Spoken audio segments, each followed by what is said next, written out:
what's your process for starting to think about an exhibition? Is it, are you Um, the kind of person that's just always in the studio and like one thing leads to another, or do you feel like it starts to take shape when you think about it as a project? I'm always working on different things. I work on a lot of things that don't manifest, let's say, to anyone outside my studio for years sometimes. Um, when those things enter the picture are kind of up to debate. There's things that enter very suddenly out of nowhere, things that have sat around that just suddenly find their place the week of install. Oh, wow. Oh yeah, that's happened before. um, but I also like to title my shows really early because I Hmm. think with all that openness, I need an anchor and a little focus to help edit the show down to something that other people can digest and follow. And so it's sort of both at the same time, if that Right. makes any sense to. Yeah, I think it makes sense to you, It but definitely makes sense to me, yeah. yeah, it's like kind of like I'm always. That's why I always want a little free time in my life. Is because I like to be a little surprised, and I like the exhibition to be a moment where some things can happen that weren't planned. But I also need the anchor. I use language to Hmm. help frame and direct me, so I'm not just taking off the station and no one's on board. Yeah, I really like the title of this show. The title is Mood Organ. Yeah. Was hoping you could talk about how you came to that title. Yeah. For this show, I wanted I was thinking a lot about just all the sculptures I've been making and how I feel like I've been reading them and how other people respond to them. Hmm. And there's maybe like an emotive quality that I haven't been able to articulate well, and I haven't really focused on in the past. Maybe because emotion and art is a difficult topic. And what is that? So I thought, well, what is that? Why not look at that? And so I came up with mood organ as the title because I wanted to talk about emotions or mood with a kind of tangibility. And so I was thinking, oh, what if like other organs, it had a kind of like organ to it. In tandem, it also comes from a Philip K. Dick novel, and Do Androids Dream of Electric Sheep, Hmm. in which in the beginning of that, I read it when I was in high school, and this part in the beginning really stuck with me, where the main character's wife is messing around with her mood organ, which if only we all had mood organs right now. You can kind of program in a number that would correspond with a mood and start your day off. And of course, most people are, trying to set up like a proactive or, a confident kind of mood to start their day. And she's starting to mess around with like depression and the more like negative aspects of the mood organ. And the main character is going, why would you do that? But I felt like in terms of giving tangibility or some kind of material aspect to emotions and moods, that was a nice reference. So you were trained originally as like a analog photographer, correct? Yeah. Oh, for sure. What started you like down the, like what when did sculpture become a part of this vocabulary? Because like when I look at your work, I feel like there's artists that I see that if they're a photographer who starts doing sculpture, you can tell that they're like a photographer doing sculpture, whereas you feel more like a sculptor who works like photographically in a way. That's cool. That's a nice way to put it. Um, so yeah, so trained in the dark room. I mean, that image you can see in the background, that's a analog mural print, a photogram, but it's you could kind of see the scale of it, I think. Hmm. So I was trained in, mural printing, just all the, film developing, etc. 4x5, shot 8x10, shot 8x10 Polaroid. I'm very proud of that. But yeah, I mean, I love photography, but I think for me, when I was studying, I finished 2006. It was starting to split, Hmm. and I always really loved I think the chemical material quality of producing these documents from life. Um, and as it started to split and the image was, let's say, like unhinged from um, chemistry, Hmm. I think it was a little like confusing where I found myself. I continued to shoot performance art for a long time. I even shot up until a few years ago. I was doing stuff for Paul McCarthy. Hmm. Um, but as I did that, I think getting the moment was really important. But like in terms of what interested me in making art, I felt like that was like in service to somebody else's art. Hmm. And the work I wanted to make, it was like I started to try to find what was interesting to me in photography and documentation and other things in the world. So looking at like height charts, like just family, you go to somebody's home and they have height charts of all the kids or even generations. Like that was really fascinating to me. And I was like, okay, well, this is the kind of document I'm interested in, but it's not a photograph can't contain this. It's just a moment of this. So that's what led me to candle making eventually. The Um, specifically the height chart. Thinking about other ways of that, maybe time can be encapsulated, but not totally like removed from Nice. our lived time. Yeah. Huh. I see a lot of overlap in a height chart and a candle. Um, yeah. I mean, because to me, if you look at a family height chart, you're seeing like one moment of it, but there's this idea like the children are going to keep growing. So, more heights are going to be added. There's the past, all the different people that have come and maybe gone. And you're seeing that moment, but that moment's, it's going to slip away. And to me, a half burned candle is similar in that way. It holds the past, future, and this like current moment in its form. So that's really when you started making the candle pieces. Yeah, yeah, and that's the first sculpture I'd say I really made. I think the other side to this is, and I think a lot of photographers that move into sculpture say this, is framing became an issue at some point. Like, what Hmm. materials do I bring into the frame? So it was like both of those things together brought Interesting. me into object making. Is it just a one type? Like, does it just go once and that's it? Like whatever's left over, that's the remaining index, or do they get redone? There's different works do have different. Sometimes they're very limited, and it's Hmm. about that. It's about choosing the time you spend with it and what moments are going to be important because it's more about the way the candle shapes those spans of time. Hmm. There's other works where the evidence, it's almost like geological, like all the layering of the candles becomes important. So I have different, let's say, yeah, I have different ways that I use candles or the evidence of time in different Hmm. works. And like, did it stem immediately from like an art historical place where it was kind of about that sort of old school vanitas and everything? Like, or was it? Were you more interested in? They always seem very biomorphic. They always seem like you're giving them life in a way, as opposed to making like a tableau. Mm-hmm. That's cool.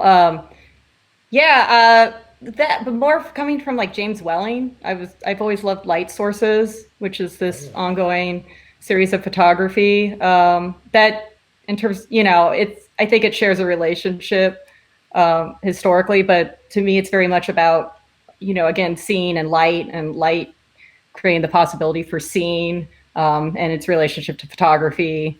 Um, it's not unrelated, but specifically, I was looking at James Welling. It's Huh. very analog. Yeah, it's funny. So also like to go back to that, you were saying that you were getting like not, or you were feeling a little disoriented. Were you feeling disoriented because like most people were working in digital photography? Or a lot, I maybe mean, some of your peers were working in digital photography, or was it just something that was like specific to what you were experiencing? I wasn't very satisfied with photography itself. I felt like it was very limiting. I think, I'll just say, even just being a photographer, it can be a very male dominated field. And I Hmm. think that was a little daunting to figure out my place in a field where people in general want to talk about like equipment and lenses. Like I wasn't really, there's also like, I know how to print well. I worked at a 1 hour, I mean, a 1 hour photo lab doesn't sound like it, but I was really trying to get the color right on that Naritsu. And I printed for artists, and there's obviously a craft to that. And for my own work, I don't know, there was this like desire to get the perfect image. So I was always like, yeah, close enough is good enough for me, because it was more about what the image was conveying than to get those tones. Right. Exactly right. Same thing with lenses and cameras. It just, at a certain point, I was like, what is this? We're just talking about equipment. We're not talking about, what this is about. So yeah, I think all these things kind of took me away into these other, I don't know, into just a different direction that I felt like was a little more open to the elements. Yeah, it's interesting though, because like your way, the reason why I say like a sculptor working photographically is like, so for instance, your first show, this is like a still from, or your first institutional show um, at Sculpture Center was called Long Exposure, and Mm-hmm. it feels like the more I thought about your work, the more I was thinking like there are all these different congealments um, of time, and like there, if it's not a photographic index, it becomes like bodily indexes, and whether that be of your own body or your breath, or like there's all these different ways in which um, it's really marking um, specific personal forms of time that I think you layer into kind of geological relations as well. Um, Mm-hmm. so this seems like a nice way to kind of start that conversation. Like how how did you start thinking about the hands, and like did the bronze and glass kind of come together at the same time? These are um, this is all blown, or no, I guess this isn't blown, but this is like molten glass, right? It's technically fused, but it's just one piece of glass. So yeah. Right. Um, uh, yeah, it was wax in the form of candles, Hmm. and then started casting the wax into bronze because I do lost wax casting. Hmm. I had this, I have this friend that was working at a foundry at the time, and he was like, we could just cast these into bronze. And I was like, that's weird. Why would I bronze? It's like, who works with bronze? And he was like, oh, and he just explained everything. And I said, sure, why not? And it's like, the first one was free. No, no, I can't stop. But I think that transformation, I have all these ways of thinking about mold making in relationship to the negative and the positive, the print. I always say I like to do a lot of direct casting, meaning there aren't repeatable molds used. Hmm. Every cast of my hand and all the candles are unique bronzes. There isn't like a reproducible mold in my hand that's made. So they're all these Monoprints. kind of relics of moments. Yeah. And then the glass, it's just like glass has such a crazy memory. Um, when you're working with glass, if you know, throw the bubble off, or I don't know, pinch something, it's really hard to work that out. You're kind of fighting the memory of the glass. At a certain point, you have to accept that or throw it away. So all of these things, I think all these materials have a really amazing relationship to memory and, a kind of present moment or impact. And what made you like, in any time that I've seen you use your own body, it's literally just your hand. It's barely even your wrist. Um, why specifically that? Like, I'm Yeah. curious. Yeah, no, I'll tell you. It's not by accident. So I started casting candles first. And at some point, so, this is my hand. I don't have a lot of nails right now, but this is just personal. I've always just grown my nails till they break. I have very strong nails. And I thought, similar to the way the candle undoes itself as it burns, I thought, oh, well, these little formations that I'm growing, it would be interesting to capture those. So I tried casting my hand. And when I did that, I was like, oh my God, this thing is, things just, as you know, making sculptures, sometimes things don't look the way and I'm like, wow, okay, this is kind of disturbing, but it's also really interesting, has so much detail in it. So I do feel like I'll call these like mini geological formations that I'm trying to capture. But then I also started thinking that over time, the hands and the face, they show age. Hmm. They change a lot. And I wanted to start capturing that over my whole life. So the hands are the kind of anchor to that as I will start to expand into other things, I think. But the hands are always this like anchor that I want to do it for forever, for my forever. Right, right. And the bigger project is to one day see decades of these come together. Oh, So that's we're only awesome. seeing like 5 years right now. They haven't changed a ton, but you never know what's going to happen. So yeah, that's why the hands. I mean, I also like work with my hands, so I think this kind of interface, or this engagement with the objects, a kind of personal anchor, is legible and is felt by me, Hmm. at least. Yeah, I don't know, and yeah, that's kind of it in a nutshell. Why I started doing that, and why I continue to cast the hands. No, that's beautiful. I don't know why that didn't occur to me, but that yeah, that makes so much sense. It feels like such a natural, uh, like it feels very natural in terms of how like the rest of your work and the way that you think about your work. Can you talk about like when you're using the hands? Very often they're, well, not very often, but sometimes you incorporate ropes, like very like specifically very braided ropes into the work. I'm trying to.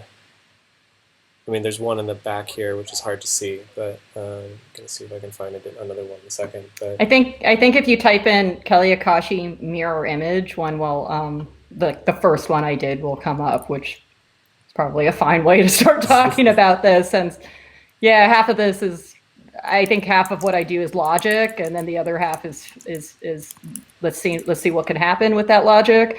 There it is. The second image is yeah. So that's from my MFA thesis show, actually. oh, no kidding. Um, and that's the first time I worked with, I suspended anything, or, worked with that rope, which I've used a lot. Hmm. Um, that, yeah, I wanted to hang that because, as I said, I was casting from wax to bronze. This is a candle. If you can tell, that's a candle I dipped for 2 weeks Oh my during God. like my winter break at USC.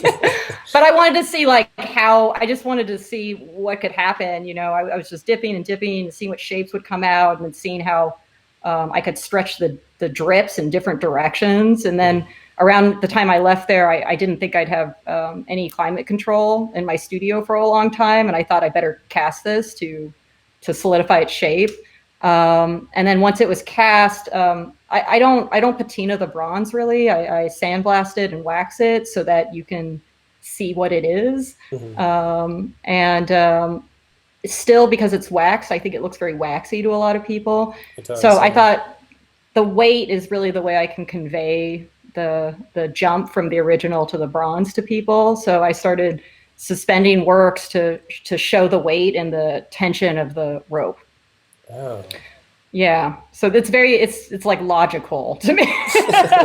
It's like information. I think half of what I do is, yeah, like I said, it's like I'm thinking about like information, what can be read, what evidence there is of what's happening, and then the other side is, this other more emotive, felt thing that's very hard to put into logical language. Sure.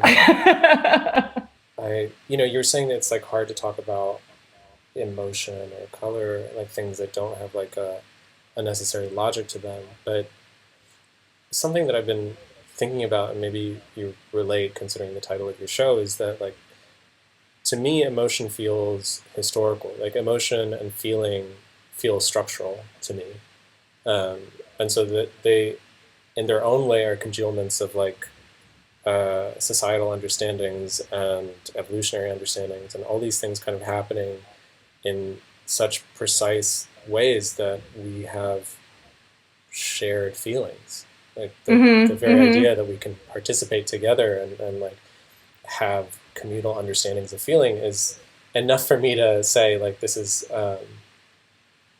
within the rational as well as exceeds it. Mm-hmm. Yeah. No. Totally. Uh, yeah. For mood organ, it was definitely thinking about where these emotions come from, how they tether us to the people that make up us being here at all. The shared people, the ancestors we have, um, and to extend that also to like I think I'll just go out on a limb here, but when I was in grad school, like intuition still was like kind of like what like intuition, what does that mean? And I think these words that don't really have a or I don't know like these words that sometimes people are like what does that mean. I'm like well, let's get into it, and I think it's taken me years again to start to understand what I mean by those words, but I mean the same thing with intuition, like just the fact that you put your hand in an oven and it's hot, that doesn't come out of nowhere. But with that said, like to feel sorrow, to feel emotions that I can't put language to, those things also don't come from nowhere, and they yeah, I've been thinking a lot about the people inside of me and inside all of us that inform that. Something that I was also thinking about, maybe in particular looking at these works on the screen right now, is like frequency and tone. Um, Mm-hmm. because like the pedestals here are turned wood that is modeled after like your EKG. It's your heartbeat, Mm-hmm. Yeah. Yeah. which I thought was really nice because I remember first seeing them and I was like, those are really weirdly decorative. Like I don't know if I understand the purpose of them. And then as I like noticed the kind of regularity of it, I was like, okay, there's something else going on. And then yeah, realizing that was like it's an interesting portrait in a way, or like just seeing these various pulses around this like pulsing fountain. It feels like there's all these kind of frequencies in the air. That's nice. That's nice. I was thinking about like a wanting a the sculptures to almost like pulsate out of the ground. So I think that's nice that you're picking up off of that. And yeah, my means of doing that, of course, was through the EKG, the literal pulsating of my heartbeat. But upstairs, actually, and I don't, you'll probably pull it up later. I actually have a bell in the show, a quartz bell. Yeah, right, That yeah, so there's directly a frequency right, right. in the show, and that bell, I made it to have a pretty low frequency, because the way ears pick up sound, of course, the lower sound waves reach deeper into the ear. They're picked up deeper in the ear, and so I wanted this aspect of the work to be felt in like the deepest part of your body that I could touch, in a way. And then the vessels were so much about, again, this idea of like the ancestors or like a lineage of people, like all these people that I don't know who many of them are. I don't know who most of them are. I'm gonna say. So I wanted to like represent them all as individuals, yet with some kind of tether. And I decided to fashion them as like women kind of portaling these other women, out of their bodies, or the kind of like mothers. So Right. yeah. I want to know. I was thinking about scale too. Uh, do you prefer working at the scale, or do you want to see like? Are you thinking about other ways of working, or yeah? Is this a condition of the work, or is this something that like you're thinking of moving between? I've worked miniature. You've never seen it, but I've done it.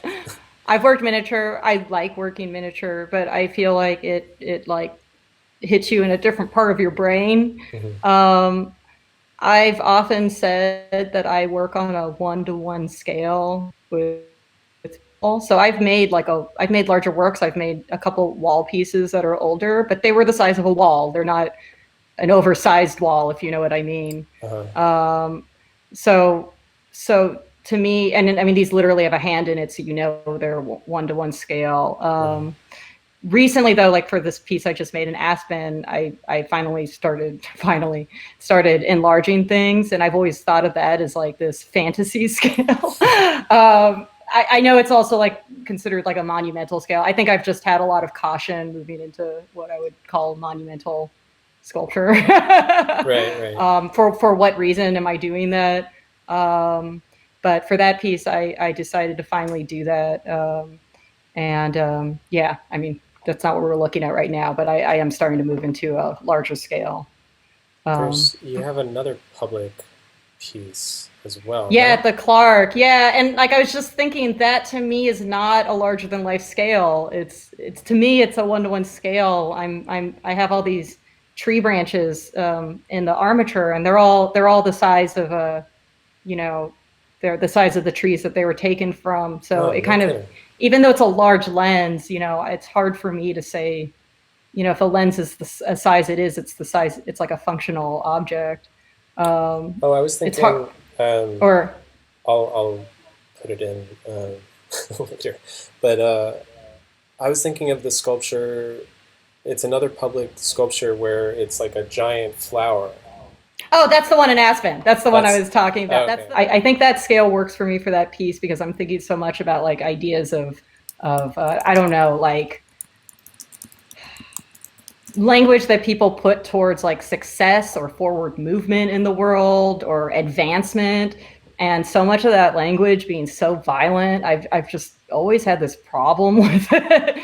That people want to say like killing it and crushing it, or I don't Hmm. know, I'm just like, why does it need to be so about like taking down everyone else? Right, right. And so for me, I think, I wanted to make this piece that was about cultivation and growth, and, that the end isn't the end, that it could be in contribution to some other kind of life that isn't you even, Hmm. or isn't somebody or something or comes from you. It could also be just like a totally different kind of life. Well, that's a really nice segue into a show that you just curated. Into what? Yeah, yeah, Because yeah. I mean, it's like it's not you, and it's it's essentially not like me. you cultivating a series of ideas that are outside of you, but obviously seem very important to the way that you think and operate yourself. So this Yeah, is it's called Materia Medica, and like I'm really curious about some of these artists and how you I like can tell encountered you. them and all of it. Oh, I can tell you. This was really fun to do. Some of these artists I've looked at for years. Some of them I looked at not as long, but I was really captivated by their work, and they fit so well into this show, which was so much about how different artists and how humans engage with the natural world, and you know, yeah, just very different ways that people grapple with that. Incredibly Um, different, yeah. yeah, But yeah. there's like I mean there's a great rhythm to it because it all still sort of there's enough difference so that it doesn't feel homogenous, but there's like a um, it feels like an interesting family. Cool. Yeah. Uh, Is there anyone in particular you're I'm curious about? very curious about these two artists, Okay. Nancy Udelman, and I'm hoping you'll correct my pronunciation if need be, and then Janice Miltenberger. Yeah, Nancy. So Nancy, Dan Hirschlin Mm-hmm. actually curated her work into a show at JTT, I believe, a few years Okay. ago. And so that's the first time I saw that work, and it really stuck with me. So thank you, Dan, who I've never met in person, but we talked online.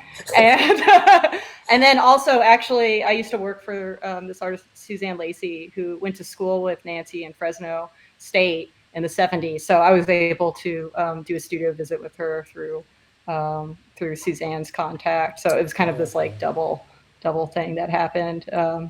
And then Janice is coming from more the glass community. She's a longtime flame worker. She's very well known in the flame working community, but just hasn't shown in other art scenes really not much at all. I mean, this Um, is astonishing. yeah, she's a master. You know, she's that's decades of craftsmanship there, decades of working on the torch. Wow. And they're so idiosyncratic too. Like it's one thing to have like a level of craft, but it's another when it turns into such a peculiar vision too. Like this Yeah, weird kind of fleshy, doily, like yeah. anal bead type thing. Like it's I just like that anal piece. so weird, and it's just beautiful too. Yeah, Um, Janice is. They're both amazing artists. Catalina, I know she was one of I my thought you might know her. students. Yeah, yeah, yeah. I um, love Catalina's work. She's a great artist. I've seen both her shows in LA. That's how I found out about her work. And oh, cool.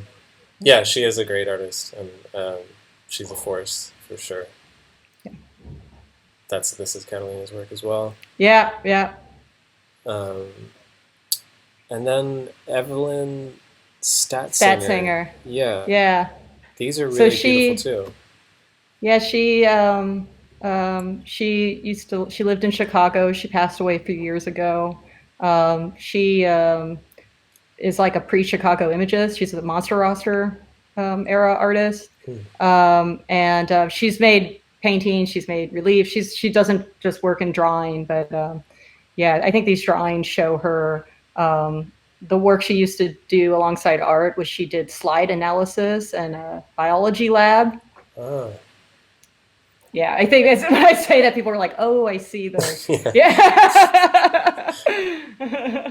yeah, that makes sense. I feel like it's a really nice thing when an artist organizes a show that also gives you a window into their own practice, because it does feel like there's always sort of a larger ecology, I think, to the way that you're working, but it's you can expand it so much more in a completely different way that you really might not necessarily be able to do in your own body of work, and so it makes me reflect on your work as well in a whole new light, and it makes me think of like almost like more ecological that there is like an ecological balancing that's happening within your own work that I think is a slower read, or it's like something that I Mm-hmm. like came to later. No, that's great. That's yeah. I feel that too, and I'm glad you can um, get a little anchor on that from this show because it's something that I think about more and more the last few years. Hmm. Yeah. And is this a what exactly am I looking at right now? You're looking at I don't. It's a video. It's almost an animation of Okay.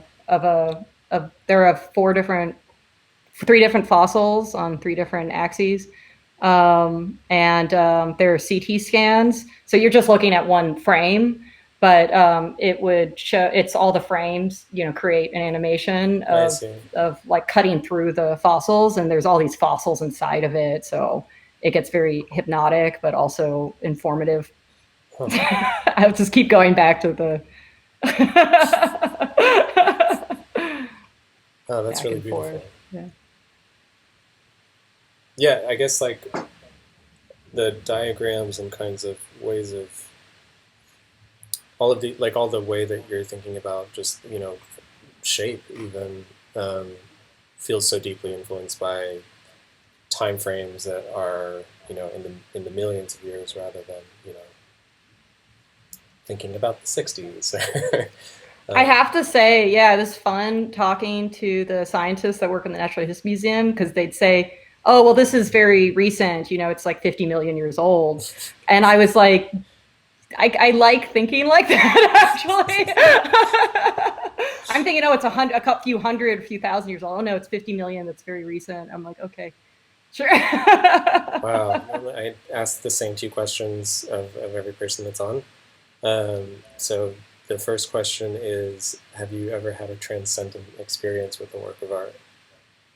Um, well, I called my first show Being is a Thing because I was trying to articulate the kind of moment that I feel like you become the thing you're working. Oh, you mean like somebody else's work, or like can I talk about anything? You can talk about anything you want, just whatever that phrase means to you, Okay. whatever. I mean, for me, it means it's like coming from the act of making, and the moment that you kind of leave your own body, and you somehow project into the body of the thing you're working on. Um, I think that's a transcendent moment with a work of art, and I think like where does consciousness rest or what situates it is always a question. And for me, objects are a place where you can kind of maybe get out of your own head, get inside something else. The second question is, how has the idea of being an artist changed for you from when you started to now? I went to school in Frankfurt for a year and studied with this really wonderful teacher who told me I had a lot of shoulds. Like I was saying a lot of shoulds, and I've gotten rid of all those shoulds, and I think that's probably been the most healthy, biggest change. I don't really think about what I should be doing or what should happen. I think that's probably one of the biggest changes that's happened for me. That's really good advice. That's it that's a good teacher. was Willem de Roy. He's a great teacher. He's still there. Huh. I think that same teacher once also told me you don't have to like everything you make, and that was really valuable actually. That it's not about liking your own work even. There's other things that you can get from your work beyond liking it. And I can't even talk about stuff that way anymore. I think I think it's really amazing when I really hate a work of art, or really love it. But I think more often I just think there's so much to learn from everything everything I see really. Kelly, thanks so much for talking. Thank you. I normally choose like a passage or text or Oh yeah. something. So this is what I've chosen for Okay. you know. Um, Deep in the quiet wood, are you bowed down in heart? Do you but hear the clashing discords in the din of life? Then come away, come to the peaceful wood. Here, bathe your soul in silence. Listen now from out the palpitating solitude. Do you not catch, yet faint, elusive strains? They are above, around, within you, everywhere. Silently listen. Clear and still more clear they come. They bubble up in rippling notes and swell in singing tones. Now let your soul run the whole gamut of the wondrous scale, until, responsive to the tonic chord, it touches the diapason of God's great cathedral organ, filling earth for you with heavenly peace and holy harmonies. That was lovely. Thanks again so much. I really enjoyed our conversation. Thank you for having me. All right, well, stay safe and be well, and hopefully we can see each other in person at some point. I'll let you know when I'm in New York. Sounds good. Okay, bye. Okay, bye.